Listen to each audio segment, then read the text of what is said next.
decidiu maltratar alguns da igreja e matou ao fio da espada Tiago, irmão de João. Vendo que isso agradava os judeus, prosseguiu mandando prender também Pedro. Tendo-o detido, colocou-o na prisão, entregando-o a 4 grupos de 4 soldados, cada um para o guardarem, e pretendia apresentá-lo ao povo depois da Páscoa. Pedro estava na prisão, mas a igreja fazia o quê? Caramba, meu Deus do céu. Estamos na roça. Pedro estava na prisão. A igreja fazia o quê? Pedro estava na prisão. A igreja fazia o quê? A igreja orava com insistência, em seu favor. Quando Herodes estava para apresentá-lo, naquela mesma noite, Pedro estava dormindo entre 2 soldados, algemado com 2 correntes, e as sentinelas guardavam a prisão diante da porta. De repente veio um anjo do Senhor, e uma luz resplandeceu na prisão. E ele tocou ao lado de Pedro, e o despertou, dizendo: levanta-te depressa.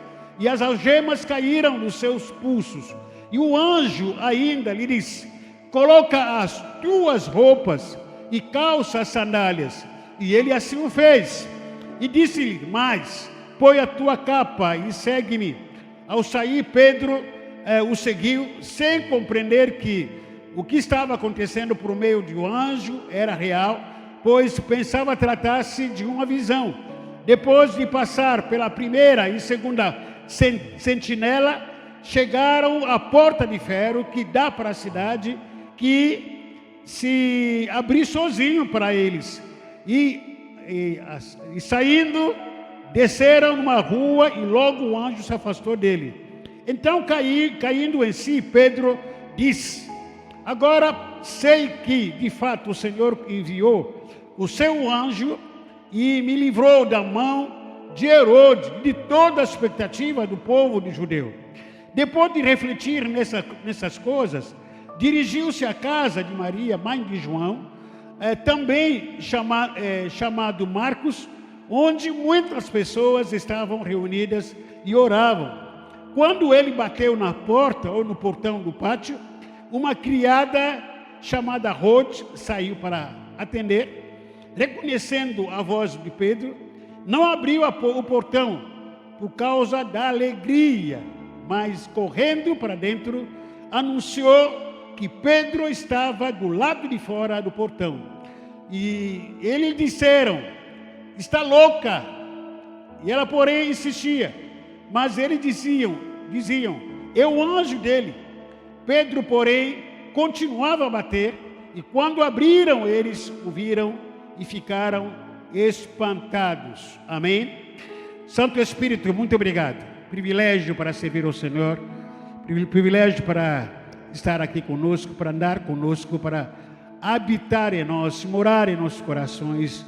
O Senhor não nos visita simplesmente, mas o Senhor resolver habitar em nós permanentemente. O Senhor está conosco todos os dias. Aleluias. Por isso que nós te adoramos. Te adoramos nesse espaço físico. Também continuaremos te adorando, Senhor, mesmo saindo desse espaço físico. O Senhor continuará falando conosco, nos guiando, nos consolando, nos fortalecendo.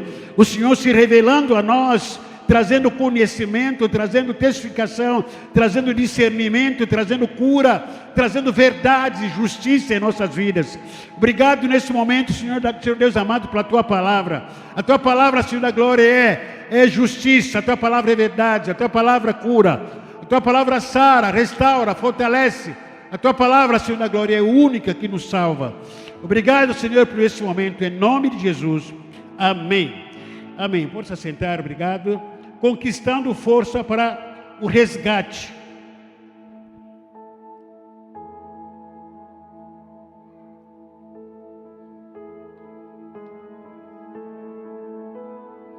Quando nós dizemos que resgatar, o verbo em si, Resgatar é recuperar uma perda que você teve na sua vida.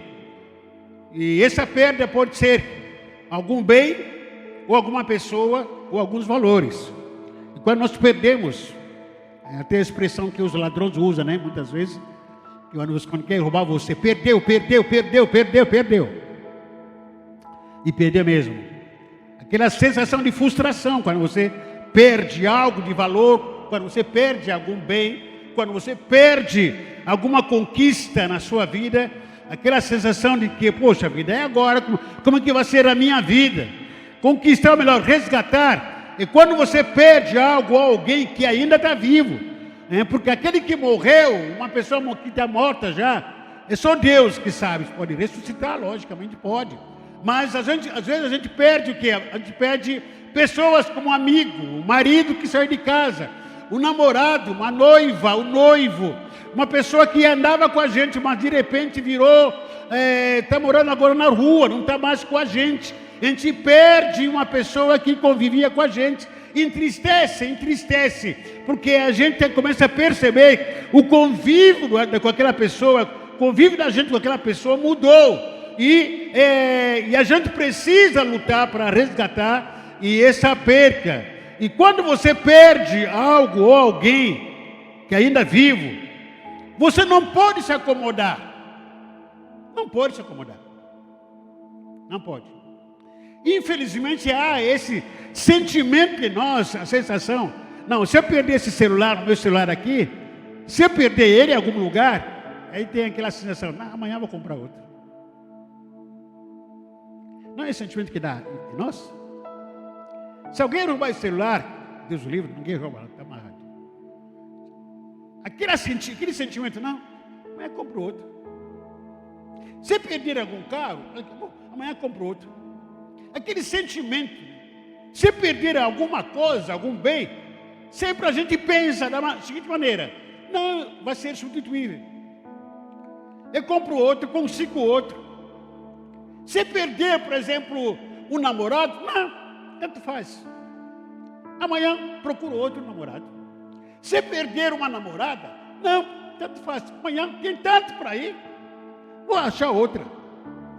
Se perder uma mulher, um marido, quando estou dizendo que perder um ser humano, quando se afasta um relacionamento, não convém mais com aquela pessoa. Não estou falando que de perca é da morte, quando a pessoa morre. Porque a pessoa que morreu, realmente, é só no arrebatamento que ela poder ressuscitar, se essa pessoa, ela tinha Jesus no coração. Mas se a gente perder em amizade, como família, o filho que está na droga, o filho que morava contigo, perdeu, saiu de casa, sem o consentimento dos pais, você perde aquela sensação de perder o filho que estava contigo, aquela sensação de perder uma filha que morava contigo porque achou outra pessoa, ela está vivendo uma vida de louca. Eu já falei isso aí aqui na igreja, um pastor, amigo nosso, colega do nosso ministério, que a filha arrumou as coisas, foi morar com o namorado, sai de casa. Estivemos aqui chorando aqui por causa dele. Uma situação muito, muito triste. Então, qual é a situação? Perdi aquela pessoa que eu tanto amo. Mas qual é o sentimento? Não, eu vou trazer outro. Vou adotar outro filho. Perdi essa aqui, mas vou adotar outra filha. Perdi outro filho, mas tem outro que vai me chamar de pai, que vai me chamar de mãe. Perdi algum pai, mas não, eu vou chamar o irmão Marcos lá, vou falar, eu vou ser meu pai. Eu vou chamar o pastor ali, meu pai. Eu perdi meu pai, mas o pastor ali, meu pai. Sempre tem gente que quer substituir aquilo que não é insubstituível, ou aquilo que é insubstituível. Tem coisas que não tem, que são insubstituíveis, irmãos. Existem valores na nossa vida, até pessoas que são insubstituíveis. Sendo insubstituível, quando eu perco, eu não posso me acomodar. Quando eu perco uma pessoa que eu amo, quando eu perco alguma coisa que eu amo, quando eu perco uma pessoa no sentido de vida, né? Mas eu não posso me acomodar. Quando a gente perde alguns valores na nossa vida, Você não pode se acomodar dizendo que é normal. Perdi o respeito na minha casa. Não, pode deixar para lá. É normal isso. Depois a gente se vira. Eu perdi o diálogo na nossa casa. Não tem mais diálogo. Não tem mais conversa. Não, um dia deixa para lá. Um dia a gente vai se arrumar. A gente vai se virar. Vai voltar de novo. Irmãos, quando a gente perde alguma coisa, nós não podemos nos conformar com as percas. O que a gente precisa é resgatar. Não podemos nos conformar com nada disso que aconteceu. Aconteceu o que? Uma perca, aconteceu uma perca. Eu não posso aceitar. Tem algumas percas, logicamente, eu vejo, poxa, perdi, deixa para lá, essa coisa. Não tem mais. Para que correr atrás disso? Perdi, já era, deixa para lá. Mas algumas percas que são valores, que são pessoas, tanto quanto valores espirituais, como valores morais, não tem como você abrir mão e se acomodar. Uma cultura que eu tenho na minha casa, que eu brigo muitas vezes com meus filhos, eu falo, na minha casa ninguém fala palavrões. Proibido. Proibido. Às vezes aqui numa brincadeira, Benito, Vitória, Michel, de repente começa a falar palavrão. Ei, aqui não, aqui é minha casa, palavrão não entra. Está proibido aqui. Às vezes eu não estou em casa, de repente alguém, um deles falou um palavrão, e falou, eu não vou chegar, quem mandou falar palavrão aqui? Se você quiser falar palavrão, vai lá na rua. Aqui na minha casa não fala. Está proibido.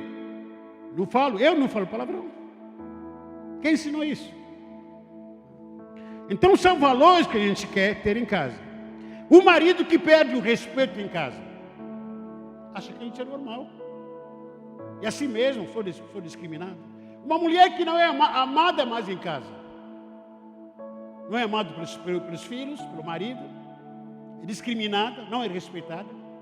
O que todo marido que precisa em casa, todo pai, é de respeito. O que toda mulher precisa em casa é do amor. A mulher precisa ser amada. E o homem tem que ser respeitado. Respeito e amor. São os dois valores que a gente precisa manter em casa. Se nós queremos ter uma família estabilizada. Não importa se o seu pai é analfabeto ou pobre, se não tem dinheiro, não tem carro e tal, mas ele é o seu pai. Não está condicionado em nada. Não importa se a sua mãe, ela é princesa, é primeira dama, ela é capa, é revista da... Não sei como chama essas revistas aí. Mas se ela é linda ou não é linda, é a sua mãe. Ela deve ser amada. Deve ser amada. É logicamente também os filhos têm que ser amados e cuidados. Então existem esses valores que fazem parte de uma família. E facilmente pode ser perdido esses valores. E quando a gente perde esses valores, que eu citei, e outros valores, como que a gente reage? Como que você reage? Em meio à perca dos valores que são fundamentais para relacionamento. Como que você reage? Como que você reage quando você perde valores espirituais? Por exemplo, você perdeu dons espirituais. É normal isso. Como que você perde valor, como por exemplo, de espiritualidade, que você não está sentindo mais? Não tem mais aquele fogo que ardia em você. Não tem mais o amor que você tinha por Deus e pelas pessoas. O seu amor a Deus se esfriou. O seu amor no seu casamento se esfriou. O seu amor pelas pessoas se esfriou. Como que vai ser, ou como que tem sido a sua reação em relação a esse esfriamento? É normal para muitos. Não é normal. Devia te incomodar. Devia me incomodar quando você percebe que eu estou frio espiritualmente falando. Devia te incomodar quando você percebe que não. Eu, espiritualmente falando, estou fora de escanteio, não estou orando mais, não estou lendo mais a Bíblia. Eu não tenho que esperar o pastor, não tenho que esperar o meu mentor para me cobrar. O Espírito Santo já está te falando: oh, meu servo, você não tem mais tempo comigo. Você tem mais tempo no celular, tem mais tempo em lazeres, tem mais tempo em outras coisas, até no trabalho, tem mais tempo em outras coisas, mas comigo você não tem mais tempo. Não se incomoda com isso? Como é que você reage com isso? Você está esperando em quem para te chamar a atenção? Você espera o toque de quem para você voltar no fogo que você tinha? Quem? O pastor falar? O mentor chamar a atenção, puxar o seu orelha, que muitas de nós não gostamos? Você vai esperar a quem para você voltar a ter aquele fogo novamente? Então você não pode achar normal o que é anormal. O crente não pode achar normal quando está frio, espiritualmente falando, e quando está perdendo a espiritualidade. O crente não pode achar normal em crente de Cristo Jesus quando ele está indo para a igreja empurrado, porque não tem mais vontade de ir para a igreja, porque como está indo na igreja como obrigado. Não é normal, querido, não é normal vir na igreja ou fazer parte desse grupo aqui, frequentar o culto. Tem que ser prazeroso, porque é bíblico. A Bíblia diz o seguinte: alegrei-me quando me dizer, vamos para onde? Para show. Para onde? Para onde? E você tem esse prazer ainda de vir para cá? Você tem prazer ainda para ir para a igreja? Sou obrigado para vir para cá.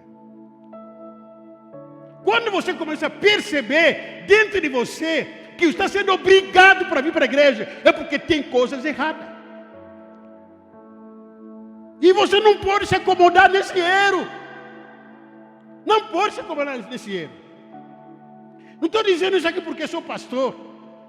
De vez em quando ficam me perguntando, mas por que gosto de estar na igreja? Porque sou pastor? Não. Não. Eu consigo identificar dentro de mim quando não estou bem espiritualmente falando. Eu consigo identificar. Isso é um sinal do que o Espírito Santo está em você. Quando você não está bem espiritualmente falando, não esperando alguém, será o seu pai, a sua mãe, o mentor, o pastor pegar no seu pé, alguém, um líder, pegar no seu pé, você que é líder, esperando o pastor pegar no seu pé. Quando você não está bem espiritualmente falando, o Espírito Santo que fala para você diz: meu servo, você está perdendo muito tempo em outras coisas. Volta para mim. Eu estou te esperando no mesmo lugar. Você não pode achar isso como normal. Não pode achar normal isso. Quando não estou bem espiritualmente falando aqui, falando, poxa vida, eu estou passando muito tempo no celular. Eu estou passando muito tempo assistindo televisão. Ninguém me cobra. A pastora Eliane, de vez em quando, me dá um susto aí. Ah! Mas nem sempre. Nem sempre. Mas dentro de mim começa a me cobrar. Eu acho que estou passando muito tempo no celular. Estou assistindo muito televisão. Acho que estou ficando mais tempo em distrações e pouco tempo com Deus. Aí isso vem em mim, essa cobrança. Zuzi, se liga, volta para mim. E começo a parar com isso. Começou a me disciplinar, vou desligar o celular, vou pouco tempo para distração. Por quê?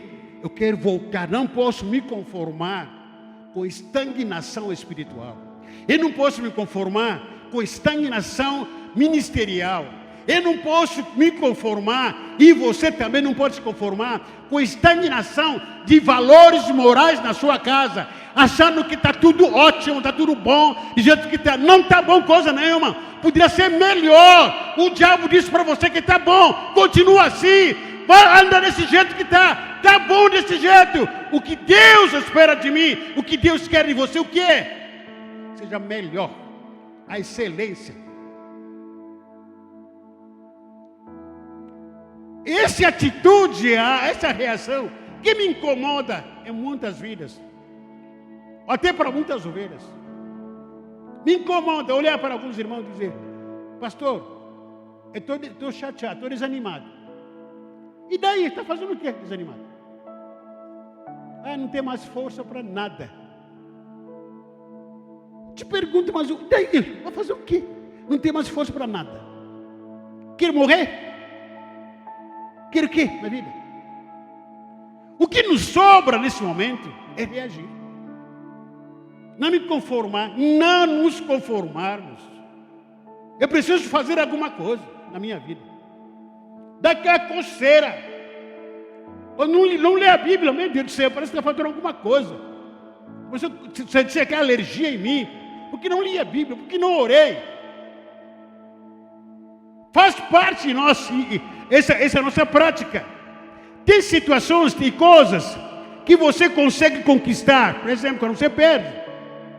Tem situações ou coisas que você consegue resgatar com bom dinheiro, com um bom advogado, com um bom juiz. Existem situações ou conquistas, ou até saúde, que você consegue resgatar tendo um bom médico, ou tendo um bom pedreiro, como nós temos aqui, ou tendo um bom profissional. Consegue. Mas existem outras conquistas e resgates para serem conquistados. Não adianta um bom profissional, mas tem que ser com Deus. O salmista Davi, Salmo 20, verso 7 a 8. Davi diz, Salmo 20, Davi diz, versículo 7 e 8. Vamos ler todos juntos, 1, 2, 3.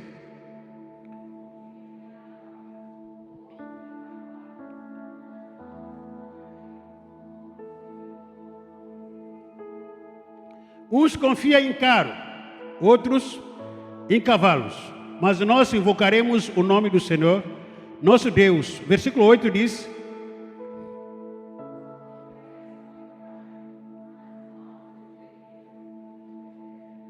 uns tropeçam e caem, mas nós nos erguemos e ficamos de pé.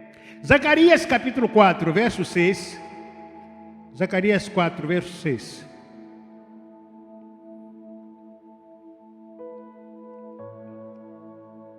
Zacarias capítulo 4, verso 6. Vamos ler todos juntos, 1, 2, 3, mais uma vez.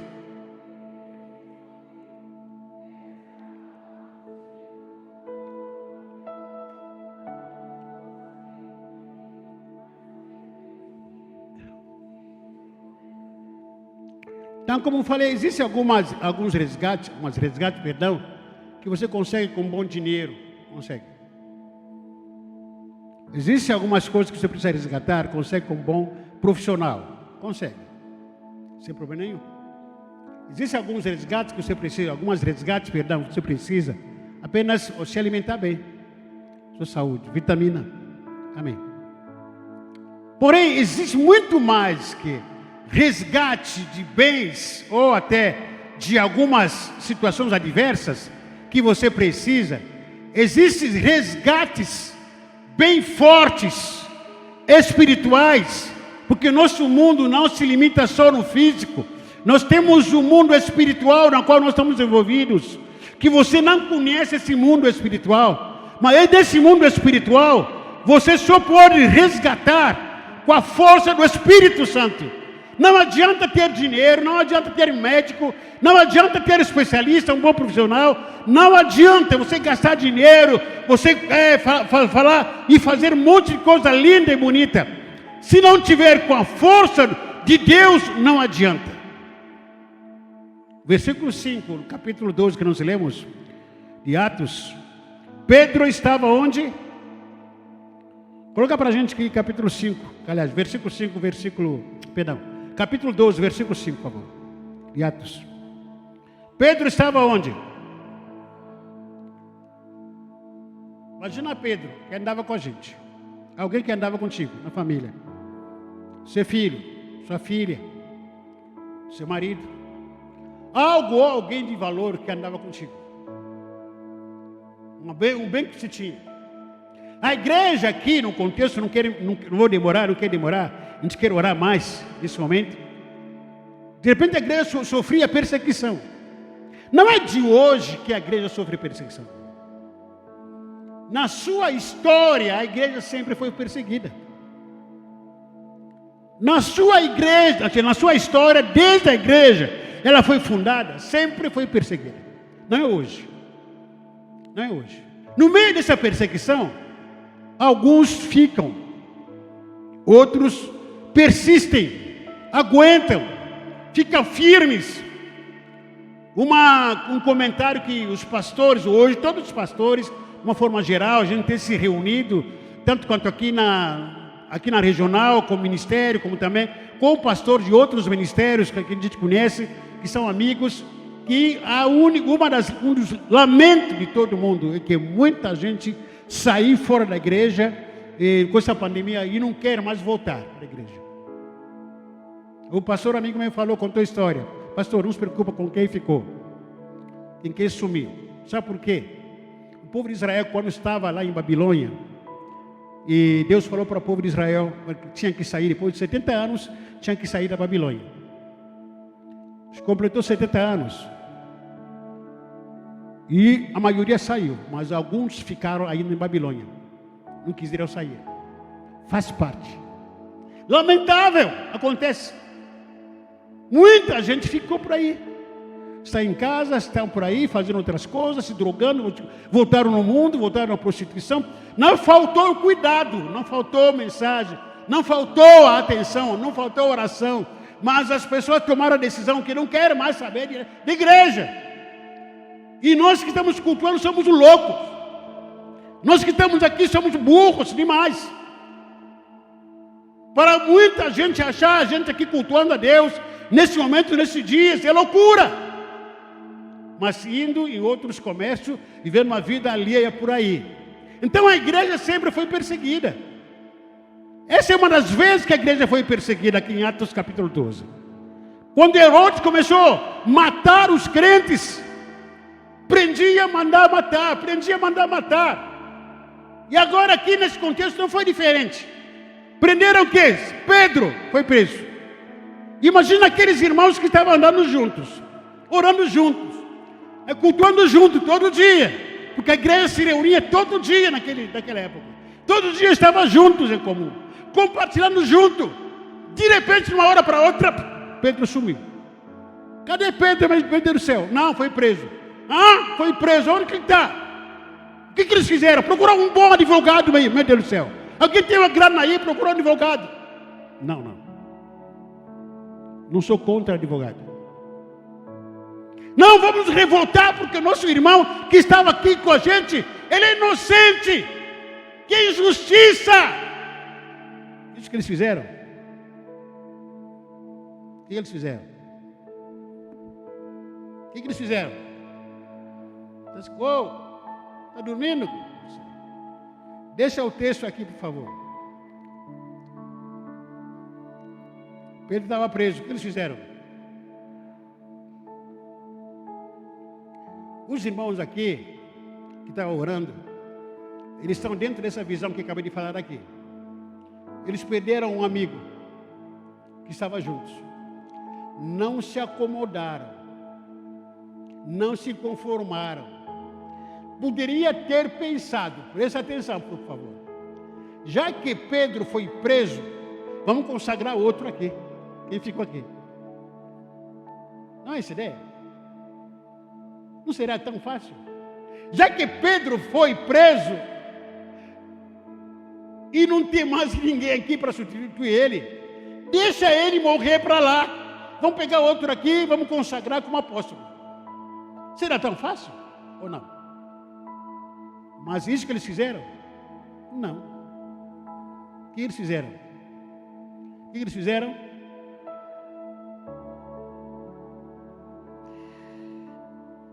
Deus quer liberar situações na sua vida. Situações, pessoas, valores que você muitas vezes que se acomodou por ter perdido, Algumas situações, alguns valores, algumas pessoas que você perdeu, que estão retidas, que estão presas no mundo espiritual, que não são mais as mesmas pessoas, que Deus quer liberar nessa noite, na sua vida. Deus está pronto para liberar famílias, casamentos, que na sua vida emocional, no seu ministério, na sua profissão, situações que estão presas, por mais que você ora, essas promessas não têm sido liberadas na sua vida. Você tem promessa que foi liberada há anos na sua vida, só que no mundo espiritual foram retidas, que não chega na sua vida, não chega na sua casa, não chega no seu casamento, como foi feito com Pedro. E você fica esperando, cadê o que foi prometido? Porque no mundo espiritual foi preso, estão retidas essas promessas. Qual a solução? Qual a solução? Orar. Orar. Deus quer ativar a sua vida espiritual, os seus dons, o processo que está na justiça, valores que se perderam na sua casa. Todo resgate precisa ser acompanhado com sentimento de conformismo. Repita comigo, todo resgate precisa ser acompanhado com sentimento de inconformismo, revolta, fé, esperança e determinação em oração, até chegar o milagre. Amém? Para o milagre acontecer, precisa haver concordância entre vocês. Imagina aquelas pessoas que estavam orando na casa da Maria. Se uma delas dizia, não, eu não aceito, não concordo. Pedro, ele era malandro, né? Pedro também, eu não gostava de Pedro, então deixa ele lá morrer lá. Não, deixa ele para lá, graças a Deus que eu não vou voltar mais. Ah, que bom, foi de Deus que Pedro está preso. Não. Havia concordância entre eles. Por isso que precisa haver concordância na sua família, que não tem havido concordância. Se você quer resgatar o que vocês perderam, precisa haver concordância na sua célula, no seu mentoreamento, no seu grupo. Precisa haver concordância. Concordância de amar a Deus e amar o próximo. O milagre chega no dia em que, e hora em que ninguém espera. Deus vai trazer milagre quando você menos espera. O milagre chega, e quando chega te assusta. Te assusta, vai te assustar. Aconteceu? Aconteceu. Engraçado que eu costumo dizer isso, que as pessoas querem tanto milagre nas suas vidas. E quando Deus faz um milagre, diz, não acredito, não. Já viu? Já pensou isso? Já pensou isso? Você pensa, Deus faça isso, faça aquilo. Deus me dá isso, me dá aquilo. Quando Deus faz um milagre, você fala, eu não estou acreditando. É isso que aconteceu aqui para os irmãos que estavam na casa da Maria. Estavam orando naquele lugar. De repente alguém bateu na porta. Quem é? É Pedro. Não, está mais errado, é demônio lá. É monstro. Não, é Pedro que está lá. Não acredito. O milagre Deus vai liberar. Cabe a você receber ou não. Rapidamente queria pedir, por favor, para a gente fazer grupos de 5 pessoas. A gente vai orar. Grupo com 5, fica em pé. Vocês param aqui na igreja, sem problema nenhum. Vocês param aqui na igreja. Ninguém fique sozinho, por gentileza. Se não der 5, coloca 6. Rapidinho. Grupo de 5 pessoas. Com 5 pessoas. Grupos de 5 pessoas. Se não der 5, coloca 6. Todas as pessoas no grupo serão ungidas. Oração de resgate. Oração para resgatar o que está retida, presa no mundo espiritual. Que Deus vai trazer na sua vida, na sua família. Valores, conquistas, processos. Eu queria pedir, por favor, de intercessão. Cadê Marcele? Marcele, por amor de Deus, onde está? E a pastora está onde? Todos me abandonaram hoje? Marcele, está tudo bem? Comer pizza? Comer pizza? Você vai entrar de castigo. Ó, Tito, vai dar uma pizza para Marcelo. Unge todo mundo, unge todos os grupos. Ungir todo mundo que está no grupo. Dá o olho para uma pessoa no grupo para ungir todo mundo. Tá? Unge uma pessoa do grupo, coloca o olho na mão para que essa pessoa unge as outras pessoas. Tá bom? Aqui nesse grupo aqui, Jacira, capitão. Aqui no grupo. Aqui, ó, Renazinho. Aqui, quem? O Henrique. O Henrique corintiano. Esse é o Henrique mais velho. Você vai ser capitão aqui nesse grupo. Capitão. Quem está lá? Noêmia. Tu é capitão. Aí o Eliel. Eliel para lá. Quem está naquele? Márcia para lá. Márcia, você. Denise para lá. Pastor Arita lá. Capitão. Paula, aqui naquele grupo. Deixa eu ver aqui. Estou chegando de longe. Aqui, me diz, me